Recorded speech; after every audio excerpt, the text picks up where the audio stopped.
This video gives a brief overview of each character in a tier list format, and I will also explain the most important decisions you need to make. Keep in mind that Wuthering Waves has some unique mechanics, and the intention of this video is to evaluate the characters based on their performance in the hardest challenges.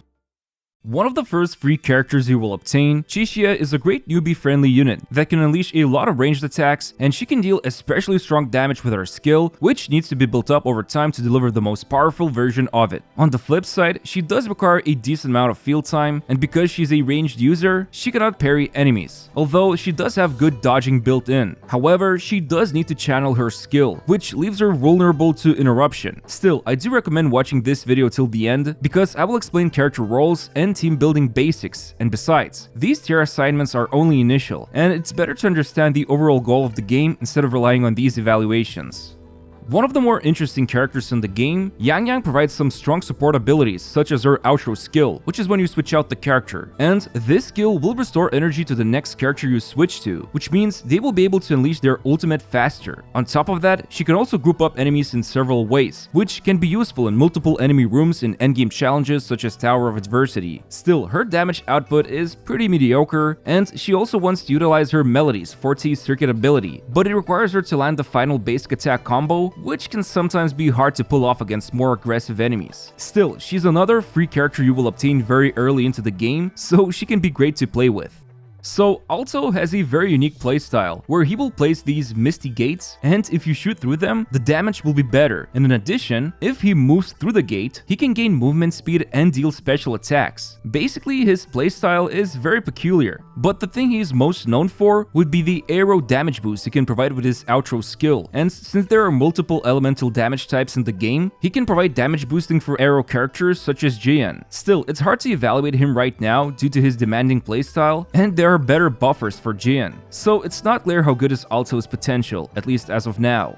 One of the few healers in the game, Baizhi brings some great universal value for your account. And one of the most prominent things about her would be the outro skill, which will provide healing to the next character you switch to, and they will also gain all-type deepen damage increase. So this means any character can benefit from this, no matter what element they're from. On top of that, she can also offer team-wide healing thanks to her ultimate, and even provide additional attack buffing. Still, in places like Hologram challenges, the bosses will deal a ton of damage from a single hit, so healing can be a bit lackluster here. And she also gets overshadowed by another healer, Verina, who I'll talk about in a moment. Nonetheless, she's a free support unit that's easy to take advantage of. Finally, the first 5-star I get to talk about on this list. Calcharo is an electro damage dealer who is basically considered to be the main DPS of your team. In a nutshell, he amplifies his attacks when the ultimate is casted, turning him into a beastly combo attacker, and in addition, you can also weave in his skill that performs up to 3 more attacks, so his playstyle requires some precision and knowledge of timing. What this means is that while his damage can be rewarding, you will need to be careful not to mess up his rotation, or else end up with worse performance. Still, there are some great characters that can buff up his damage output, and he is a great choice to go for as your main DPS. If you're a fan of berserkers, look no further, because Danjin got you covered. To put it simply, she will sacrifice her own health like the true old-school berserker class to deal big damage. But that also means she will be at death's door quite often due to her low HP playstyle, although she is able to self-sustain. Still, this can become a problem against multiple enemies, since she can get hit by them randomly if you're not careful, but against a single enemy, like a hologram boss, if you can perfect her dodge counter and parrying, she's a really satisfying character to main. A ranged character that can become melee damage dealer thanks to her ultimate, Encore boasts a very unique playstyle, and surprisingly enough, it's not that super complex. Basically, you want to build up both her forte gauge or circuit and ultimate energy, so she can start delivering some really heavy damage, quite literally, and then switch out to next character. Still, as you can tell, that means she relies on her ultimate quite a lot, and so far, a lot of theory crafters agree that she doesn't have a really good buffer unlike other premium damage dealers such as Calcharo or Jiyan. Moving away from the main DPS territory, we have Jianxin. Now, she does a lot of things, from big shields she can provide for the team, to crowd control abilities that can group up enemies. She's got a lot to offer as a 5-star character. Still, her damage potential in endgame challenges starts to show its cracks, and while this is mostly based on CBT2 feedback, she is kind of stuck in multiple roles where you need something more defined outside of world exploration. But hey, this is just an early evaluation of her for the global version of the game, and things can always change. So keep an eye on my pinned comment if something new is discovered about her or other characters during global release. The first limited 5-star to be introduced with global launch, Jiyan is yet another main DPS that relies on his ultimate to dish out AoE damage. He is essentially the premier character to pull for in version 1.0, as he is considered to be one of the best damage dealers we have right now, and on top of that, another character, Mortefi, who is a 4-star unit, can boost Jiyan's damage really well. All in all, if you want an easy character to play with who can deal with most threats with no issue, at least as of version 1.0, look no further. But as always, take this tier list with a huge grain of salt because the game just launched. A lot of changes have been made compared to CBT2, and I will address this later in the video.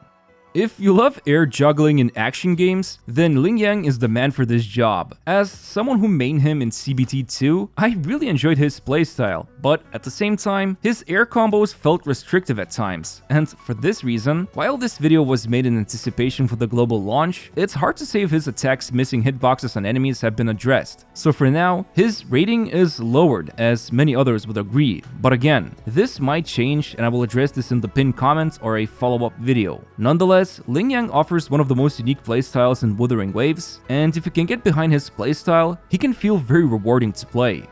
Mortefi is mostly known for two things. His outro skill boosts heavy damage for the next character you switch to, making him the ideal buffer for main DPS units such as Jiyan, and he can also deliver coordinated attacks with his ultimate when he's off-field. On top of that, while I haven't covered any of the abilities characters can gain with dupes, also known as constellations from Genshin, his duplicates can provide some big performance boosts, but that will be covered in a future video. Still, he is considered to be an important support for characters like Jiyan.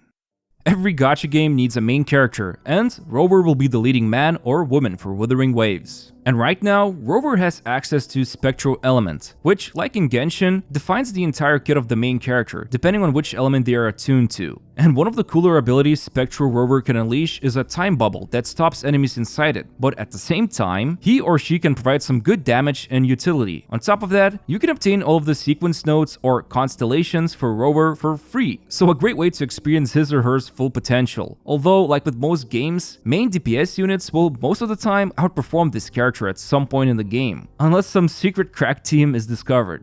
Offered as a free login reward, Sanhua has some cool abilities, and not just because she's a glacial unit. For example, you will want to perfect her timing on the forte gauge when the cursor moves towards these lit up sound waves called frostbite area, and if you release the basic attack at the correct moment, she will perform a strong heavy attack. And in addition, she can dish out some fast burst damage with the right rotation, and can even provide basic attack boost from her outro. However, if you mess up the timing on that forte gauge I mentioned, her performance will be worse, so keep in mind about this if you're considering her playstyle. Taoqi is quite an enigma. If you look at any pre-release tier list, most of the time she's sitting at the bottom, and it's mostly due to the fact her role is very unclear, since she's a defense scaling and split scaling unit. Still, as someone who has played her a lot in CBT2, she does provide a very comfy playstyle, but sadly very low damage output. So if you need emergency healing and defense, she can do that. Besides, I'm sure there's gonna be that one crazy player out there who will solo all the bosses with her, but if you just wanna play casually, just understand that she's a bit of an unusual case compared to other units. Finally, we get to talk about Verina, one of the most anticipated supports in the 1.0 version, and basically she can do a lot of things. She can grant a strong all-type deepen damage boost with her outro skill, she can provide attack boosting, her kit easily allows her to utilize echo sets like Rejuvenating Glow and Bellborn with almost no downtime, and on top of that, her heals can keep the whole team alive, and if somebody does get KO'd, her passive skill can deny the death and provide a shield. Right now, she's the only one who gets to sit at the highest tiers, simply because she brings a ton of utility for anyone's account. While she was available during second closed beta test, Yinlin is going to be the next featured character after Jiyan, and so far, the current theory crafting suggests that she will be great to pair with Calcharo since she can boost electro damage, but at the same time, she can deliver great damage by herself thanks to things like her coordinated attacks and ultimate. In CBT2, she was considered to be about as good as the other top damage dealers, but because she's not available as of now, I believe it's better to put her into the to be determined tier for now, just to keep the expectations tame and to see if Kuro Games don't make any balance changes to her. If there was ever a official equivalent character, Yuanwu might be that person. Basically, this guy can place down these thunder wedges that deal damage even when he's off field. So I can already see Oz nodding in approval. And if that's not enough, Yuanwu is also one of the very few defense scaling units. So he can be a defensive unit on your team, while also providing some sub-DPS support. But the best part, you can obtain him for free by doing a few floors on Tower of Adversity. So hey, a free body you can use for clearing this challenge afterwards. Still, his potential is kinda unknown as of now, so in a very conservative style, his placement is not final. Now, I want you to keep in mind that all of these placements are not final, and again, I really advise you to take these ratings with a huge grain of salt, because we are only starting to play this game globally, and things can always change as it's almost inevitable the community will discover the actual potential of these units I talked about. Also, I am well aware about the changes made to characters from CBT2, they have been taken into account, and that's why it's very important to understand what the characters actually do instead of relying on their ratings. Also, keep in mind all of these evaluations were based around Sequence Node 0 characters, or Constellation 0 in Genshin terms, except for Rover, who can reach S6 for free, and as you know it, the character's viability can heavily depend on how many dupes they have, so this will be something to consider for a future tier list. In fact, here's a quick cheat sheet for the roles each character can do, because right now, it's very clear we're lacking the variety of supports. So the only one who really can sit at the top of this tier list, at least as of now in version 1.0, is Verina. Keep in mind, you will want to build balanced teams with complementing roles. Usually it will be only one main DPS, and then either sub DPS or support to keep the team viable. And of course, when I talk about this team comp strategy, it only applies to hardest content like Tower of Adversity. On top of that, you will need 3 full teams of 3 characters to fully clear this challenge. So with a roster so small, you will definitely need to use the majority of characters if you want to do this challenge. But I will talk about this more in my best teams video that's coming out very soon, so keep an eye on that, and while you're at it, hit the subscribe button to help support my channel. But yeah, the most important thing about this tier list would be to play who you find exciting, because in reality, most of the characters are viable, and for overworld content, all of them can be easily utilized. And again, to avoid any confusion, if there are any major things I've missed or a character's power level has become much more clear after global launch, and I haven't made a new tier list video, check the pinned comment for updated details. Anyway, hope you found this video useful, and I'd appreciate it if you could hit the like button. Thanks for watching, and I'll see you in the next Wuthering Waves video.